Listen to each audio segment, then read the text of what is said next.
여러분 안녕하세요, 양심호스입니다. 여러분 우리 솔직하게 한번 얘기해 봅시다. 여러분들은 부활이 믿어지시나요?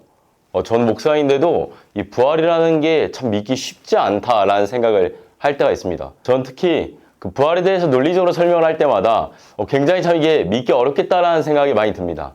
뭐 그냥 죽었다 살아난 게 아니에요. 막 심정지가 몇 시간 왔다가 다시 살아나고 막 이런 게 아니에요. 온몸이 막 넝마가 되고 피투성이가 되고 막 채찍에 막 살이 뜯겼고 이런 사람이 그리고 손과 발에 못이 박혀서 이 완전히 손목과 발목이 으스러진 사람이 3일 만에 죽었다가 시체가 막 완전히 푹 썩어서 없어질 만한 시간이 지나서 다시 새로운 육체를 입고 살아났다 라는 게 일반적인 상식에서는 정말 믿기 힘든 이야기입니다. 그래서 만약에 여러분들이 정말 부활이 믿기 힘들다라고 한다면요, 전 그건 굉장히 자연스러운 일이라고 생각을 합니다. 왜냐하면 제자들이 가장 먼저 예수님의 부활을 믿지 못하고 도망쳤기 때문입니다.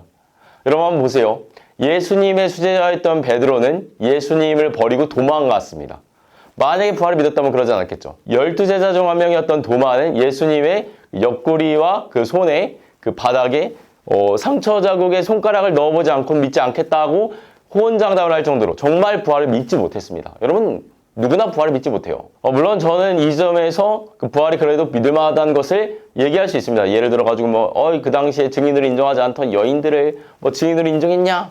그 사내들인의 공예였던 요셉이라는 사람을 꾸며낼 수가 있냐? 예수가 공동무죄 붙이고 아예 무덤이 없다. 이게 말이 되냐? 빈 무덤에 대한 그 자료들이 증거들이 더 많은데 제자들이 단체로 환각을 봤다고 그게 의학적으로 말이 되냐 이런 식의 이야기를 제가 할 수 있어요. 저는 무신론자와도 공개 토론을 했고 그 다양한 사람들에게 그 부활에 대해서 설명을 많이 했기 때문에 토론도 많이 했기 때문에 충분히 얘기할 수 있습니다.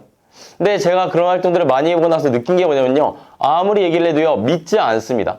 반대로 아무리 부활이 믿을 수 없다고 얘기해도요 대부분의 신자들은 그냥 믿어요. 여러분 어차피요 기독교인들이요 부활이 정말 믿을만해서 논리적으로 합리적으로 그래서만 믿는 게 아니에요.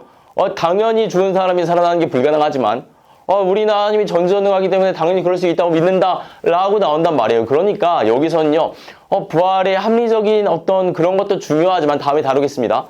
근데 그것만이 중요한 게 아니라는 거죠. 어쩌면 더 중요한 게 있을 수도 있다라는 거죠. 여러분 저는 이 점에서요 부활을 믿는 게 뭐가 그렇게 중요한 건지에 대해서 한번 생각을 해보게 되었습니다. 만약에 부활을 내가 믿든 안 믿든 그게 뭐가 그렇게 중요해? 안 믿으면 어떻게 되는데? 라고 한다면 부활이 왜 중요할까? 여러분 뭐가 왜 중요한지를 알아보기 위해서는요 없애보면 됩니다. 그죠? 부활이 만약에 없었다면 어떤 일이 일어났을까? 여러분 부활이 만약에 없었다면 제자들은 어떻게 했을까요? 제자들은 바로 도망쳤을 것입니다. 기독교는 생기지 않았어요. 왜요? 부활을 경험하지 않거든요. 제자들은 그냥 예수님이 실패한 메시아라고 생각을 했거든요. 아마 또 어떤 사람들은 이렇게 얘기할 수 있습니다. 야, 예수가 부활했다는 게 중요한 게 아니야. 그 예수님의 엄청난 가르침이 중요한 거야. 그분은 정말 위대한 윤리교사였어. 이런 식의 얘기를 할 수도 있습니다. 여러분 근데 제자들에게는 그게 그렇게 중요한 게 아니었어요. 제자들은 우리 예수님이 너무나 신적이고 위대하고 문학적이고 인간의 지혜로 알 수 없는 위대한 말씀을 하셔. 이게 중요한 게 아니라 그 예수님이 이 로마의 압제로부터 우리를 구원하신다. 이분이 진짜 메시아다. 이거 하나 바라보고 따라온 거예요. 그래서 제자들은요 계속 예수님의 말씀을 이해를 못합니다. 예수님 뭔 얘기 하시는 거예요? 이해가 안 가요. 근데 왜 따라가요? 그 예수님이 메시아니까. 메시아가 아니면 제자들에게는 별로 그렇게 중요한 내용이 아니에요. 그분이 대단한 사상가, 이 제자들은 그런 걸 따라가는 사람들이 아니에요. 사상가들이 아니에요. 어부이고 세리이고 이런 인간들이 예수님을 따랐단 말이에요. 왜요? 메시아를 원했으니까. 예수님의 인격이 정말 공매한 게 중요했다면요 그 제자들은 도망쳤으면 안 됩니다. 같이 죽든가 했어야죠. 죽지 않았어도 포기하지 않고 그분의 말씀을 전했어야죠. 그러지 않았습니다. 그거를 넘어서는 포인트, 터닝 포인트가 바로 부활입니다. 제가 이렇게 얘기하면 또 어떤 분들은 이렇게 얘기할 겁니다. 야, 예수님의 부활은 육체의 부활이 아니라 영적인 부활이었다.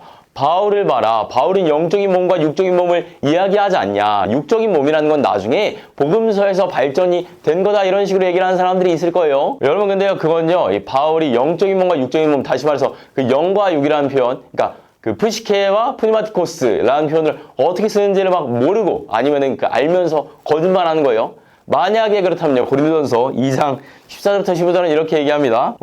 푸시코스에 속한 사람은 하나님의 성령의 일들을 받지 아니하나니 이는 그것들이 그에게나 어리석게 보이며 또 그는 그것을 알 수도 없나니 그러한 일은 영적으로 분별되기 때문이라. 신령한 푸니마티코스 자는 모든 것을 판단하는 자기는 아무에게도 판단을 받지 아니하느니라. 이걸요 그 영적인 것과 육적인 걸로 대비해서 보면요 뭐냐면요, 살아있는 자들, 육체를 가진 자들은 어리석고 판단을 하지 못하나 그 죽은 자들, 영혼인 자들은 아무에게도 판단을 받지 않고 누구나 판단한다. 그러니까 이분들이 정말 그 좋은 분들이다. 그러니까 뭔 얘기예요? 죽으라는 거죠. 여러분 다 같이 죽어서 영혼이 됩시다. 막 이렇게 얘기하는 거예요. 여러분 이건요 그 사이비 종교에서 단체 자살을 종용한 것과 별로 다르지 않습니다. 바울을 사이비 그 단체 자살 종용가로 만들고 싶지 않다면 그 영과 육이라는 표현을 그렇게 쓰지 않았어요. 바울은 분명히 육적인 부활에 대해서 얘기를 합니다. 여러분 고대인들은요 영혼으로 살아나는 게 가능하다고 생각했습니다. 순교자들의 영혼은 아브라함의 품에 안기는 거예요. 그러니까 예수가 순교자로서 그분의 영혼이 아브라함의 품에 안겼다, 영혼으로 살아났다, 이렇게 얘기를 했다면요 그 제자들이 뭔가 특별하게 반응할 이유가 없어요. 그 순교자들의 후예들이 막 메시아 운동을 일으키고 이런 내용은 없습니다. 근데 제자들은 다르게 얘기했어요. 부활은 그럴 때 쓰는 표현이 아니에요. 예수께서 죽은 자들 가운데에서 육체로 일어나셨다 라는 표현이에요. 여러분 예수님을 버리고 도망쳤던 제자들이 왜 그들의 삶을 바꿔서 다시 돌아갔습니까? 터닝 포인트가 있었어요. 왜 부활이 그만큼의 영향이 있었을까요? 왜냐하면 그 부활에는 소망이 있었기 때문입니다. 어떤 소망이 있습니까? 더 이상 로마와 열강의 이 제국에 짓밟히지 않을 것이다, 해방될 것이다 라는 소망. 더 나아가 이제 더 이상 죄와 죽음과 사탄의 소나기에서 짓밟히지 않는다는 거죠. 해방되어 자유롭게 된다는 거예요. 그래서 이들은 더 이상 질병을 두려워하지 않습니다. 죽음을 두려워하지 않습니다. 군대를 두려워하지 않고 십자가를 두려워하지 않고 사랑하는 사람들이 죽게 되는 것들을 더 이상 두려워하지 않습니다. 왜냐하면 그들은 언젠가 다시 살아나게 될 것이기 때문입니다. 여러분 부활은요 우리의 삶에 놀라운 소망을 제공합니다. 만약 여러분들 중에서 실패한 사람이 있습니까? 부활은 이게 끝이 아니라고 얘기해 줍니다. 그러니까 우리가 원하는 대로 그냥 도전해도 된다고 이야기를 해줍니다. 만약 여러분들 중에서 후회하고 있는 사람들이 있습니까? 부활은 우리가 이 땅에서 모든 것들을 다 끝낼 필요가 없다고 이야기를 해줍니다. 그래서 여러분들이 이 땅에서 다 하지 못한 일들에 대해서, 후회가 된 일들에 대해서 다시 할 수 있는 기회가 있을 것이라고 이야기를 합니다. 사랑하는 사람들에게 후회가 되는 것들이 있습니까? 여러분 우리가 죽었다가 다시 살아나서 그 사람들을 다시 보게 될 것입니다. 그러니까 부활은요 우리에게 두 번째 희망을 제공해 줍니다. 여러분 부활의 소망이 대체 뭐가 나쁩니까? 이건 되게 좋은 소망입니다. 만약 여러분 중에서 누군가의 장례식장에 가서 삼가 고인의 명복을 빕니다 라는 말을 할 때 그런 것은 없다, 죽은 사람은 그냥 죽는 것뿐이다, 육신은 썩어서 흙으로 들어갈 것이다, 이렇게 말할 사람이 있습니까? 우리가 삼가 고인의 명복이 있든 없든 믿든 안 믿든 우리는 그냥 그거를 용인합니다. 왜냐면요 슬픈 자를, 사랑한 자가 죽어서 슬픈 사람을 위로하는 것은 좋은 일이기 때문입니다. 여러분 자기계발서로 보면요 이룰 수 없는 원대한 꿈을 꾸라고 얘기합니다. 왜냐하면 그게 우리가 지금 당장은 이룰 수 없지만 그 꿈이 우리를 일으켜서 움직이게 해서 언젠가 우리가 그런 정말 말도 안 되는 미래에 도달할 수 있게 도와주기 때문입니다. 그래서 허황된 꿈을 꿔도 괜찮다고, 오히려 더 크고 위대한 꿈을 꿔야 한다고 우리한테 얘기를 해줍니다. 여러분 자기계발서가 말하는 대로 허황된 꿈을 꾸는 것 자체가 잘못된 것입니까?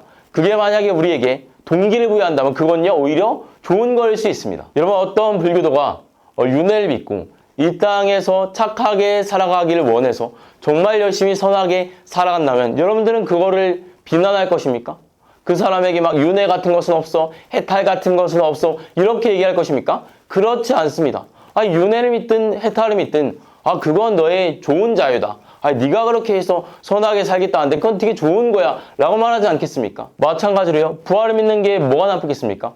죽음 이후에 좋은 곳으로 다시 가게 될 것이라는 소망, 믿을 수 없는 소망이 우리의 삶을 이끌어간다는 그런 어떤 긍정적인 소망, 그리고 우리가 이 땅의 억압과 한계에서 벗어나 진정한 자유를 누리게 되는 삶을 살게 될 것이라는 그런 소망. 여러분 이런 소망을 가지는 게 뭐가 나쁘겠어요? 그런 의미에서요 부활은 아주 좋은 소망입니다. 합리적인 이유를 가지고 이 부활을 비판하는 사람들이 있긴 한데 뭐 이해는 가지만 저는 왜 굳이 그렇게까지 부활을 이성적인 이유로 비난을 해야 되는지 잘 모르겠습니다. 저 또한 이 부활의 소망에 빚진 사람입니다. 어렸을 때 저희 집은 가난했고 저희 집은 이혼했고 그리고 저는 이유를 알 수 없는 질병 때문에 하루에 한마디도 못하면서 정말 힘든 삶을 살았습니다. 공부를 잘하긴 했지만 내가 이대로 공부를 잘하고 좋은 삶을 누린다 할지라도 내가 지금처럼 아프다면 나는 내 평생이 지옥 같을 것 같다라는 생각이 들었습니다. 그래서 저는 제가 한 10년 이상 살아갈 수 있을까에 대해서 별로 생각을 해본 적이 없어요. 물론 뭐 진짜 아픈 분들이 보면 대단한 질병이 아닐 수도 있겠지만 그 당시 저의 좁은 식견에서는요 정말 제 삶이 희망이 없다는 생각이 들었습니다. 저는 그냥 벌레처럼 살아갈 뿐이라는 생각이 들었어요. 그런데 그런 저에게 부활의 소망이 생겼습니다. 내가 지금 당장은 벌레처럼 살아가지만 버러지처럼 살아가지만 내가 죽음 이후에 온전한 육체를 가지고 회복할 수 있겠구나. 그러니까 지금 내 육체는 별 볼 일 없고 정말 쓸모없는 육체 덩어리에 불과하지만 괜찮아. 나는 죽음 이후에 온전하고 아프지 않은 건강한 육체를 가지게 될 거야. 라는 소망을 가졌습니다. 그러니까 이 땅에서의 삶이 살아갈 만하더라고요. 나는 근데 왜 이 땅에서 이 버러지 같은 육체를 가지고 벌레 같은 삶을 살아갈까? 그것은 이 땅에서 하나님께서 나에게 뭔가 원하는 게 있기 때문이야. 그러면 나는 지금 내 삶이 너무나 힘들고 견디기 어렵지만 그 목표를 위해서 그래 주님께서 나에게 주신 이 삶을 내가 힘들게 끝까지 살아내면 언젠가 주님께서 나에게 부활의 육체를 허락하시겠지. 라는 소망을 가지고요. 저는요 정말 힘든 삶을 버티며 살아왔습니다. 근데요. 그 시간이 지나니까 어느새 저의 삶에 모든 문제가 해결되기 시작합니다. 제가 고민하고 걱정했던 모든 문제가 해결되기 시작합니다. 그래서 저는요, 지금 정말 너무나 행복하고 살아있기를 잘했다는 생각이 듭니다. 하지만 저는요, 지금 저의 삶에 큰 소망을 두고 있지 않습니다. 더 위대하고 말할 수 없이 큰 소망이 저를 기다리고 있기 때문입니다. 저는 그냥 이 땅에서 그 소망을 미리 맛보아 기대하며 기다리며 살아갈 뿐입니다. 누군가 말할 것입니다. 우연이다. 운이 좋았다. 정말 그럴 수도 있습니다. 그런데요. 만약에 저에게 부활의 소망이 없었다면요. 저는 그 10년이 넘는 긴 시간을요. 지금처럼 버티지 못했을 것 같습니다. 그 시간을요. 지금처럼 뭔가 성실하게 의미 있게 살아내지 못하고 제 인생을 비관하고 포기하고 정말 패배자처럼 살았을 것 같습니다. 근데요, 부활의 소망은요, 저를 패배자로 만들지 않았습니다. 제 인생이 패배하여 끝내 죽게 되더라도 끝까지 나는 패배자가 아니라 다시 살아나는 승리의 소망을 준 이 부활의 믿음이 저는요, 너무너무 좋은 믿음이라고 생각합니다. 여러분, 저도요, 부활이 믿는 게 쉽지가 않습니다. 쉽지 않을 거라고 생각합니다. 그러나 전 여러분들에게 이 부활의 소망을 감히 권유해 봅니다. 이 소망이 여러분들의 삶을 패배자가 아니라 승리자의 삶으로 만들어줄 것이기 때문입니다. 여러분, 만약 이 영상이 좋았다면 구독과 좋아요를 눌러주시면 감사하겠습니다. 여러분, 그러면요 제가 조금 더 빨리 더 큰 힘을 얻어서 더 좋은 영상들을 많이 준비할 수 있을 것 같기 때문입니다. 여러분, 구독과 좋아요 부탁드리고요. 양시무스 많이 사랑해 주시기 바랍니다. 부활절이 가까이 다가오고 있습니다. 이 부활의 기쁨과 이 소망을 온전히 누리는 저 여러분들 될 수 있기를 간절히 소망합니다. 감사합니다.